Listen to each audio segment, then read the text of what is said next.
Здраво на сите, моето име е Анилија од Младински сојуз и на моја огромна чест го модерирам првото интервју на Младинскиот дигитален хаб М-зона. Една недела пред 1 септември, која друга тема ако не, односно темата која е сега најактуелна, образованието. На наша огромна чест, денеска со нас е Елизабета Секирарска, професорка во Средното училиште Перо Нанков од Куманово. Елизабета, здраво! Здраво, поздрав до тебе и гледачите. Денеска со мене е и Кристијан Поповски, ученик во Никола Карев. Здраво, Кристијан! Добар ден, здраво!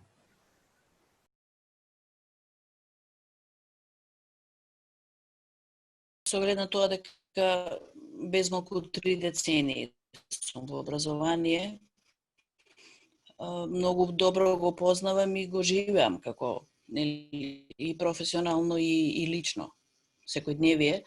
Она што е сигурно за образованието секогаш на таа најбазичната општествена сфера која треба да биде фундаментот на сите. Целиот живот е наутвит на сите нас, понатаму. Значи, најважна сфера која го креира ликот на животот воопшто. Значи, треба секогаш да го третираме како сфера која што треба да биде, во која треба да се инвестира, која треба да биде најважна, во која учениците секогаш се субјект, не се објект, во која ние секогаш како нивни наставници сме рамноправни партнери со нив, заедно со надлежните и со родителите секако. Накусо, секогаш велам, образованието е живот, затоа што го креира погледот на живот воопшто. Не само како лекција, како учење, него она што ученикот ќе го изнесе од клупа како матрица која ќе го води целиот живот. Целта на образованието е всушност мене како ученик да ме оспособи, да можам да имам одредени знаења, за да можам да се квалификувам на пазарот на работен труд и при тоа да дадам некаков допринес во општеството, не само да бидам како личност, туку да можам да допринесувам со моето знаење, информации кои ги имам и да го направам подобро тоа што е. Значи, треба да ме оспособи за да бидам една таква личност.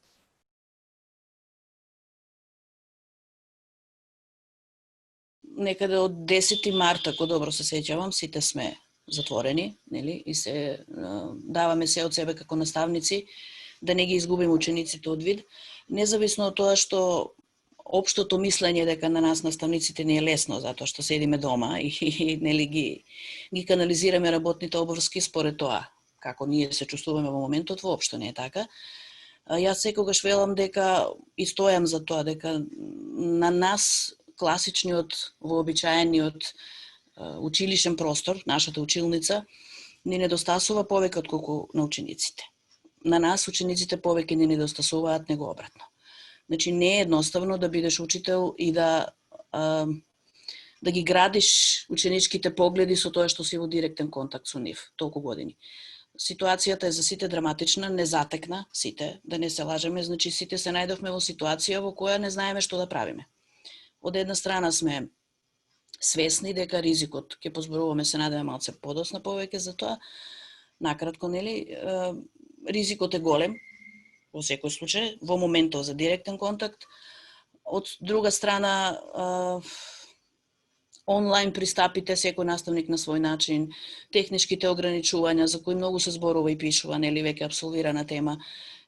Накратко, ако треба да одговорам, ќе речам дека не е лесно да си учител во време на корона. Затоа што навистина треба да ги помириш сите притисоци што ги трпиме како наставници и ќе кажам, лично сметам доста неоправдано и од страна на голем дел од родителите кои не ја сваќаат нашата тежина како професионалци и од страна на учениците кои мислам дека и наша вина е сигурно, пропуштивме малку, мислам дека во време на овие неколку месеци кои поминаа, требаше да им дадеме малце поголема општествена улога, јас мислам. Во време кога сите се вклучени на интернет, нели, физичката дистанца не мора да значи и социјална дистанца. Тоа се две различни работи. Многу повеќе мислам дека требаше да се работи на таа дружба помеѓу децата, да беа можеби повеќе вклучени во одредени проекти под закрила на надлежните институции, ние како наставници и родителите, малце повеќе да им помогнеме на нив. Со самото тоа и тие ќе ни помогнеа на нас, затоа што немаше да ги губиме од вид вака. Не им беше лесно на нив, сигурно. Онлайн наставата има и добри и лоши страни. како и класичната, впрочем. Меѓутоа, мислам дека она што пак ќе го повторам, мислам дека на нас наставниците сепак не беше далеку потешко. Затоа што треба прво да се помириме со чувството на недостасување, затоа што секогаш велам, образованието не е само професија, за учителот е и начин на живот. Ние сакаме да сме со нашите ученици. Не недостасуваат учениците, не ги гледаме како раснат. Немаме контакт, сега јас и ти се гледаме преку монитор. Не, тоа се месеци во прашање, не е воопшто исто. Меѓутоа, околностите се такви и јас останувам во надеж дека нештата ќе појдат во позитивен правец, сепак наскоро, за сите. Време на кризата, ние учениците, барем веќе зборувам за мене, на почетокот се чувствував многу чудно и не знаев што е следно, што ќе се случува, мислев дека брзо ќе помине. Меѓутоа, како минуваше времето, се чувствував се повеќе обесхрабрено дека кризата ќе продолжи, дека јас не можам многу да придонесам за да се смени нешто. Меѓутоа се трудев и работев. И мислам дека многу од учениците се најдоа на некој начин безпомошни, затоа што голем дел од образованието што го добивавме не беше добро или не беше доволно добро предадено, за да научиме нешто ново. Меѓутоа, еве времето поминува, веќе некако ни е премногу или сме преоптоварени од сите информации и од целата ситуација и ни треба некое брзо решение кое ќе не врати во некоја, да речеме, нормала, затоа што ни станува досадно, не знаеме што да правиме или не учиме како што би сакале да научиме, така да треба да работиме сите заедно за да можеме да се вратиме во некоја нормала.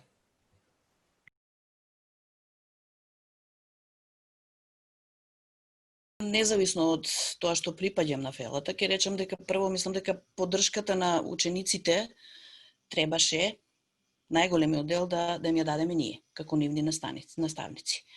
На нас не недостасуваше поголема поддршка од надлежните институции, затоа што независно од се и го прифаќам фактот дека бевме затекнати и ние и надлежните институции сигурно. И не само ние, ова е ужас во светски рамки. Значи сите беа затекнати и многу брзо се развиваа нештата за да може веднаш да се интервенира. Поддршката недостасуваше сигурно, затоа што од нивна страна, мислам. Затоа што на некој начин бевме оставени сами на себе, независно од напорите на кои сведочиме, нели? Едуино платформата, не знам, апелите, па за не губете го контактот со учениците, сепак требаше поопиплива поддршка во секоја смисла. Например, ако зборуваме за поддршка на надлежните, првин да еднакво со да ја образложам мој став во поглед на таа релација, недостасуваше, мислам, и се уште недостасува, за жал, на 10 дена пред една недела, колку е веќе до новиот старт, здрава идеја што ќе се прави. Значи имаше доста време да се разработат модели, наставниците да се организираат на некој начин за обуки кои ќе го олеснат пристапот. Не сме сите на еднакво рамниште, во техничка смисла. Значи и дома немаме сите компјутери. Освен што сме наставници, ние сме и родители, имаме и деца. 1, 2, 3, школска возраст. Што прават тие родители и ние како наставници ако имаме компјутери со ограничен број како што имаме, нели? Значи поддршката во таа смисла. Па понатаму поддршката од родителите. Многу ни е важна таа релација затоа што родителите треба да сватат дека она што им се тие на децата дома, тоа сме им ние на училиште. Секогаш милувам да кажам во вакви турбулентни времиња кога родителите и немаат многу време за своите деца, ние сме повеќе со нив него тие. Едноставно е така, затоа што во општата трка во ова мачно време си ги губат децата од вид. Ни недостасува и поддршка од тој аспект, да знаат дека ние сме тука секогаш за нивните деца. И конечно нашата поддршка кон децата, мислам дека тука малце би рекла дека пропуштивме малку напор од наша страна да им го структурираме времето во седењето дома. Затоа што времето им се сведе на вклучи се на Zoom или решавај тестови или не знам како во сиот овој напнат период во годината што туку што заврши.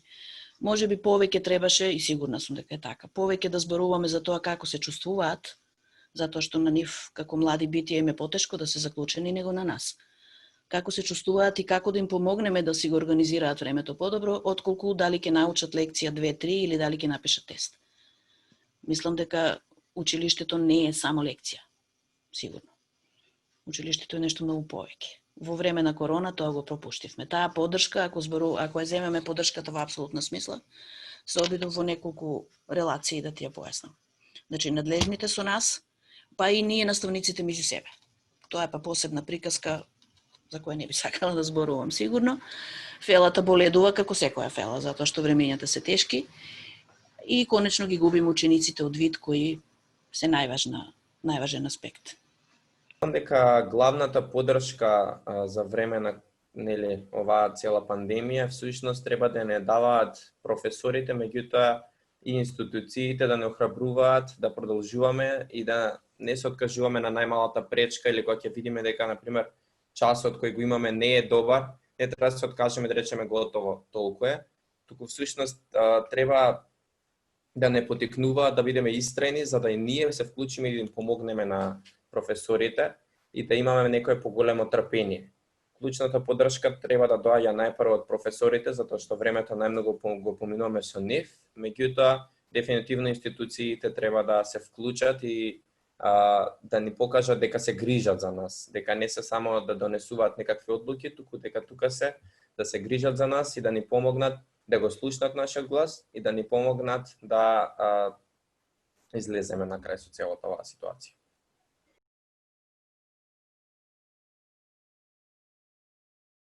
Прашањето е можне убаво и истовремено како што е можне мачно. Нели, во вакви услови е многу тешко визионерски човек да се постави. Нели, можам да кажам зашто сонувам, нели, она што е сон на секој учител кој си го посветил животот на професијата. Како што секојаш велам, учител си ако живееш за професија од која не можеш да живееш, нели?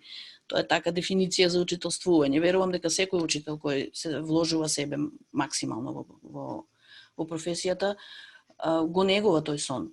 Значи, да ги научиме децата дека училиштето е нешто што ќе им го треба. Не затоа што ќе научуваат лекции, не затоа што ќе треба да се снајдат, не затоа што ќе треба, не знам, да изнаоѓаат модели кои ќе им олеснат. Јас секогаш им велам на моите ученици и тоа е сон за мене. За сега се уште го сонувам, не го гледам тоа во клупите. Значи, да ги бираат потешките патишта. Значи, потежок пат значи да се вложиш себе максимално, полесен пат значи да се снајдеш. Сакам да доживеам, јас имам уште 4,5-5 години до пензија, се надевам дека ќе го видам, ако не ќе го гледам после, исто се надевам, од пензионерска клупа, како изгледа воспитно-образовниот терен. Се надевам дека учениците ќе го дочекам денот. Учениците да го доживеат училиштето како полигон за размена на мислења, за зреење на ставови, значи да излегуваат од училиштето затоа што знаат. Да ги научиме на животни лекции кои ќе ги научат пред се да бидат добри луѓе. По мене е тоа најважна лекција.